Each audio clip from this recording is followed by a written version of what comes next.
your mother. Now listen to this.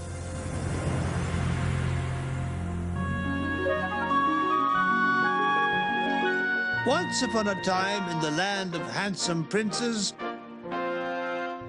noble kings, and beautiful princesses, there also lived a wicked witch,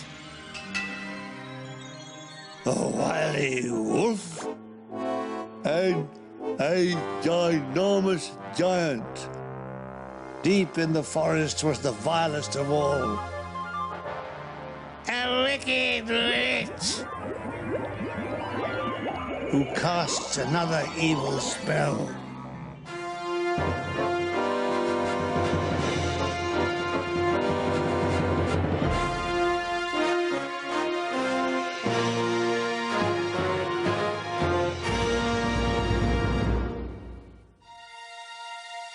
Once upon a time, there was a witch who lived in a strange cottage. Her maid, whom she had stolen from a well-to-do family, was as pretty as a picture, but invariably hungry, since the witch kept all the best food for herself. One day, the witch baked some cakes in the oven, but she fell asleep in front of the TV, and consequently, they were baked rock hard. Put them on the shelf, child. I'll throw them at the cat later. But I could eat them. I'm hungry, and my teeth are strong and white. Never, Said the witch, whose teeth were loose and black. Now get back to work. But the leathery cakes were too tempting for the maid, and though it was like eating 5 snooker balls, she nevertheless ate them up before visiting her dentist for emergency bridge work.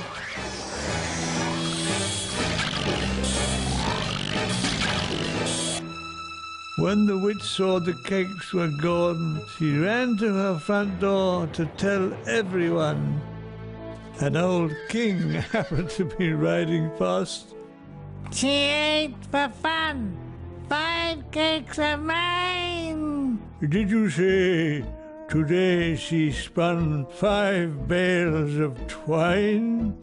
I did, Said the witch, ever the opportunist. In which case, she can come and live at the palace. And if she does, as you say, she can marry my son. So, when the maid got back from the dentist, the witch packed her off to the palace, where the king showed her to a room in the tower and demanded she produce 5 bales of twine by sunrise. but I can't spin. What's that? Your auntie Win? Said the deaf king.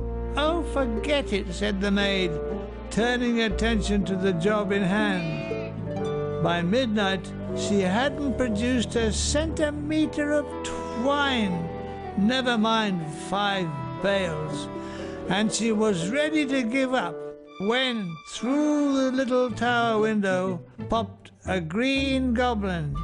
What's your problem? The maid told him she only had a few hours to produce 5 bales of twine, or what? Or I won't be allowed to marry the prince. No problem. I'll spin for you, but I'll take your gold necklace as payment. The maid was horrified to lose her one possession of value. In a flurry of activity, the goblin set to work, and by daybreak it was all done. As the sun rose, the little goblin hopped out of the window, clutching the gold necklace, as the maid awaited the king's arrival. He was amazed at the progress. At this rate, I'll be a textile magnate. He commanded the maid to spend another night in the tower and produced more bales of twine. How many bales? Any snails? Idiot! I heard that. It's 10 minutes to 4, if you must know.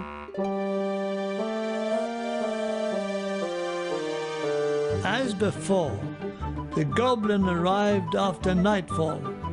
He again agreed to help the maid, but wanted payment.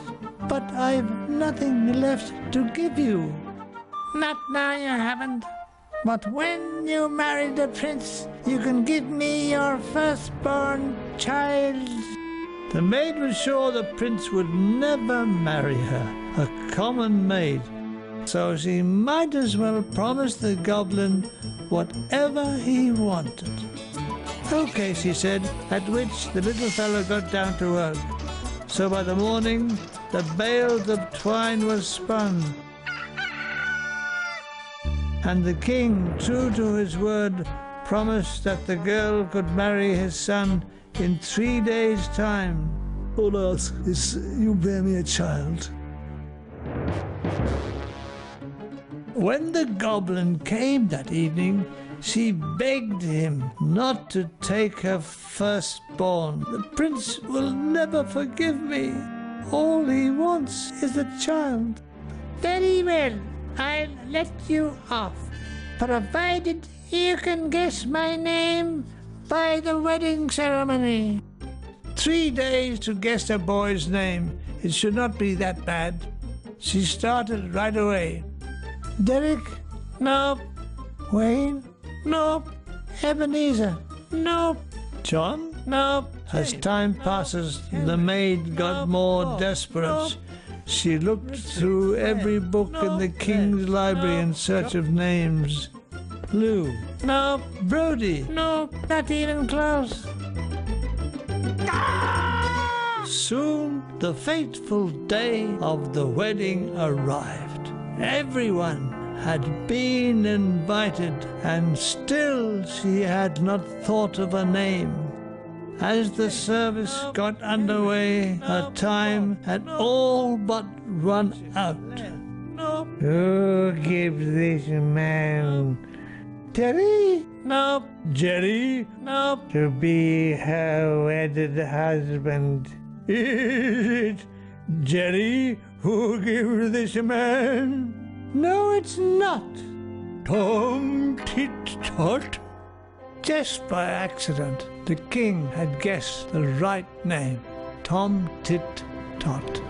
Yeah! Whoopee! Whoopee! And so, thanks to a deaf king and a torturous plot, this tale has a happy ending after all. The prince and the maid eventually had a baby, settling on the name Rumpelstiltskin. Rumpelstiltskin, come and... There's more wolves and more witches and more giants here next.